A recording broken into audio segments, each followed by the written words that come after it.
Karena anak yang durhaka terbentuk dari ibu yang durhaka. Jangan salahkan anak yang durhaka dulu, karena banyak ibu yang durhaka.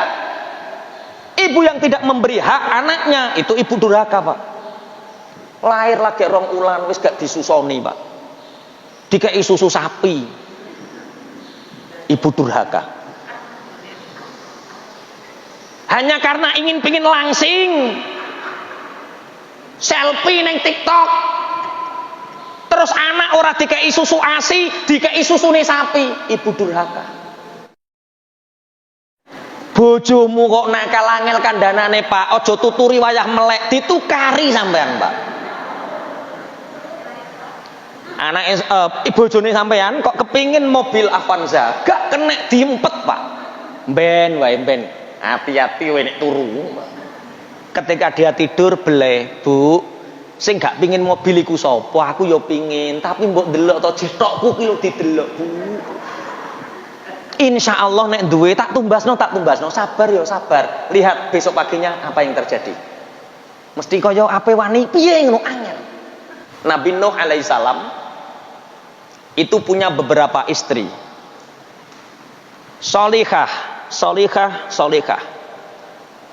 Punya anak solih.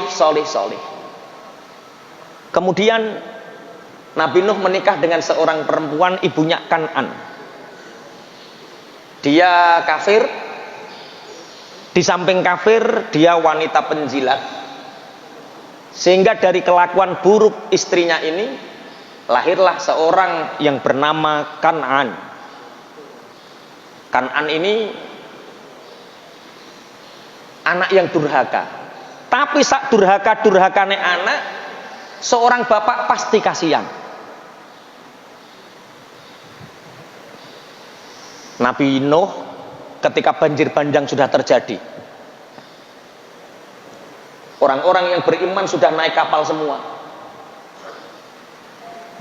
Nabi Nuh masih mengingatkan anaknya, karena tidak mungkin seorang ayah bisa melupakan anaknya begitu saja.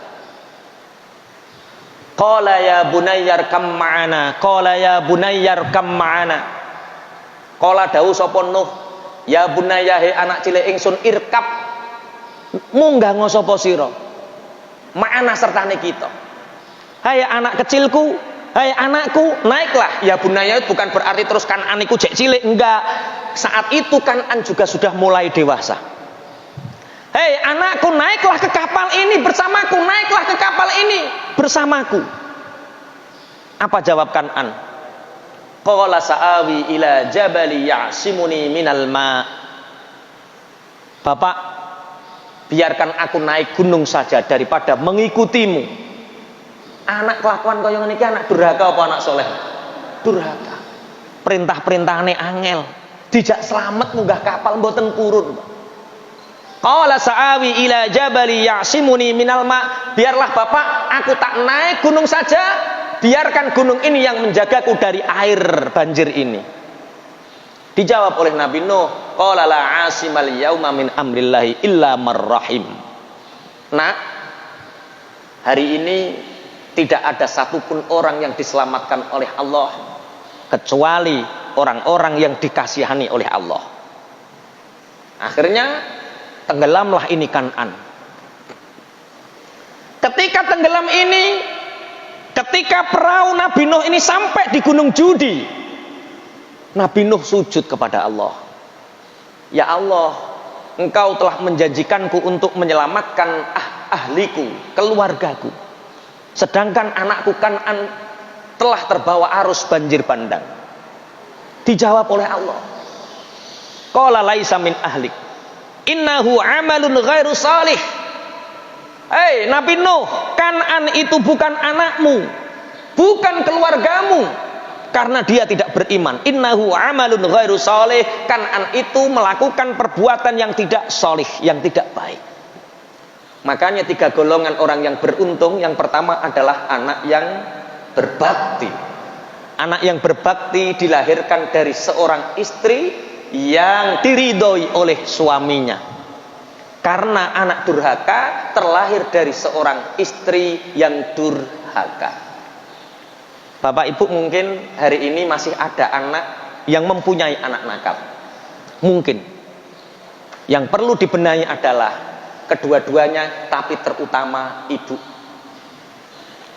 Maka hadis al-jannatu tahta aqdamil ummahat, surga di telapak kaki ibu, hadis ini untuk anak atau untuk ibu?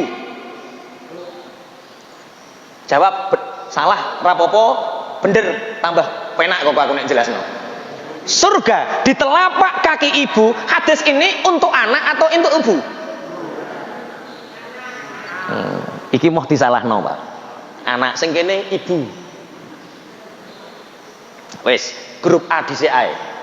Hadis ini Bu untuk anak atau untuk ibu? Mamang deh. Untuk kedua-duanya. Surga ada di bawah telapak kaki ibu, al-jannatu tahta aqdamil ummahat, menjadi pelajaran bagi seorang anak, berbaktilah pada ibumu walaupun engkau berada di telapak kakinya. Najan kowe dadi kasete wong tuamu lakoni. Yang kedua, hadis ini juga untuk ibu. Karena anak yang durhaka terbentuk dari ibu yang durhaka. Jangan salahkan anak yang durhaka dulu, karena banyak ibu yang durhaka.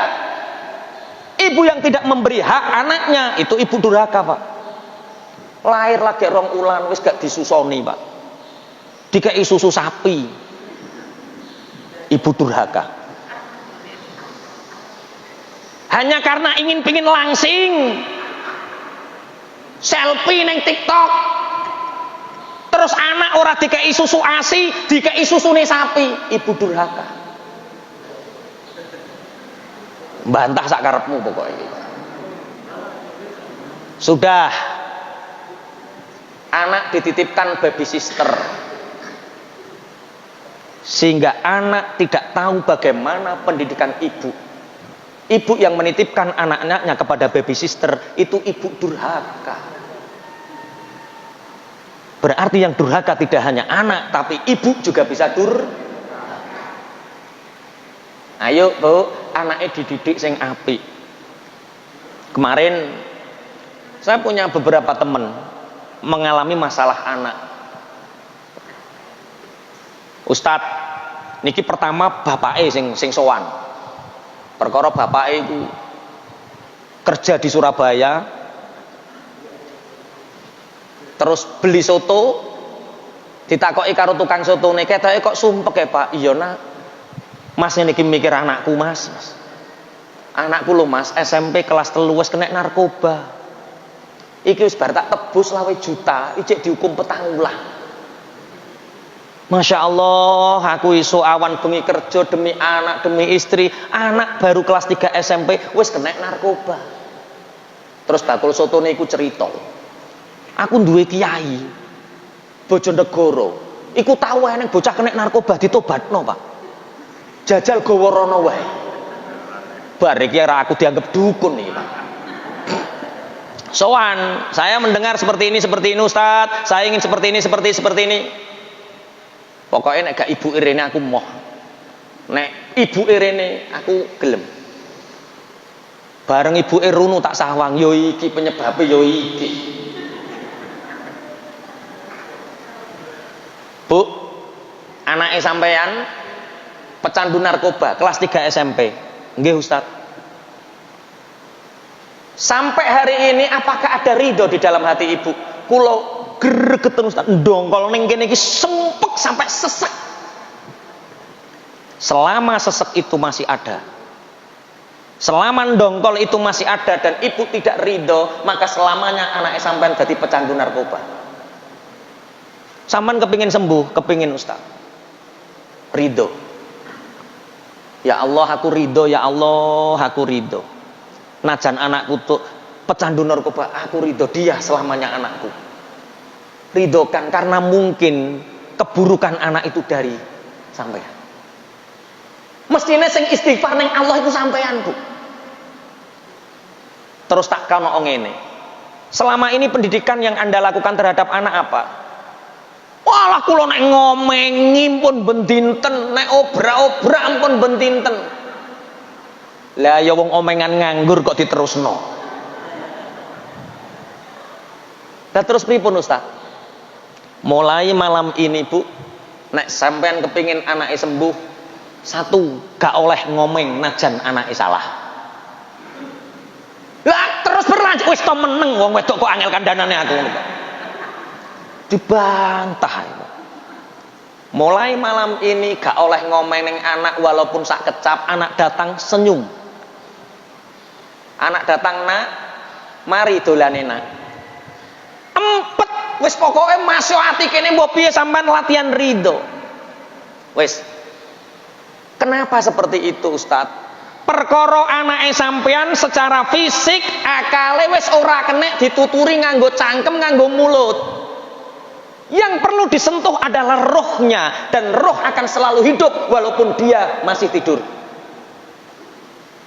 Jadi nek nuturi anake, tulung Bu ngenteni wayah turu. Turu wis ketoke wis ngorok edeki. Nek kepingin wong gak tangi, omongin nak, ibu iku seneng sampai anak. Ibu itu mengharapkan sampean itu jadi anak yang soleh. Nah, karo keluarga sing apik nak terus ditanamkan. Ra gak krungu Ustaz, kupenge gak krungu, tapi rohe mendengar, dan yang perlu disentuh adalah roh. Wis to, lakoni sampai 40 hari apa yang terjadi? 40 hari pertama Pak, ada perubahan. Bu, sampean seneng aku iku tenan ta? Iya nak, ibu yo seneng nak, sampean butuh apa nak? Kurang apa ibu nak? Wis, seneng yo wis rasa lebay ngono terus metu Pak. Bocah kelas 3 SMP kok. Seneng yo wis tapi ora usah lebay. Lakukan terus dan masukkan roh ini dididik terus ketika dia tidur. Apa yang kalian inginkan? Misalkan, nak, besok sholat nak yo. Bocah laki mulai mendem kok, sholat toh sholat. Yo ngamuk Pak. Roh tidak bisa membantah, dia hanya menerima. Apa yang terjadi? Kemarin hari raya Idul Fitri, satu keluarga datang dan sudah anak yang kelas 3 SMP sudah punya istri Bu. Kalau dirangkuli, alhamdulillah Ustadz, keluarga kami sekarang menjadi baik-baik saja. Kenapa? Karena mendidik tidak hanya dengan fisik, tapi mendidik dengan apa? Ruh. Ayo sing anake nakal-nakal, sing anake gak gelem salat, engko ning kamare aja oleh kancingi nak, aja kancingi nak. Sing repot anakmu beling, kamare dikancingi Pak. Iki nek didik angel iki Pak. Makanya banyak kiai itu ketika tahajud itu sholatnya di tempat lain, tidak di tempat di mana anak istrinya tidur Pak. Karena apa? Ketika tahajud kita berdoa, nur itu banyak di situ. Rohnya mendengar. Kita membaca ayat-ayat Quran masuk. Sehingga biasanya kadung kulino roe dituturi cangkem gak kena Pak biasa. Mulane anak kiai sing salate ning pinggir anake, ndongane pinggir anake, biasanya cilikane nakal biasanya. Iku perkara apa? Efek sering dituturi malaikat, gak kena dituturi wong. Cara dosis itu gegeden misan Pak. Makanya ada dua cara, didik fisik, didik ruhnya. Oke, mungkin sing duwe, lah nek bojo nakal piye? Padha. Bojomu kok nakal angel kandhanane Pak, aja tuturi wayah melek, ditukari sampean Pak. Anake bojone sampean kok kepingin mobil Avanza, gak kena diempet Pak. Ben wae ben. Hati-hati wae nek turu. Ketika dia tidur beleh, Bu, sing gak pingin mobil iku sapa? Aku ya pingin, tapi mbok delok to jetokku ki lho didelok, Bu. Insya Allah nek duwe tak tumbasno, sabar ya sabar. Lihat besok paginya apa yang terjadi. Mesti kaya ape wani piye ngono angel. Ternyata kita itu sering mendidik anak istri kita secara fisik tapi tidak pernah mendidik secara apa? Ruh. Sing tukaran-tukaran karo bojo, engko praktek nih. Hati-hati nek turu. Allahumma sholli ala Muhammad.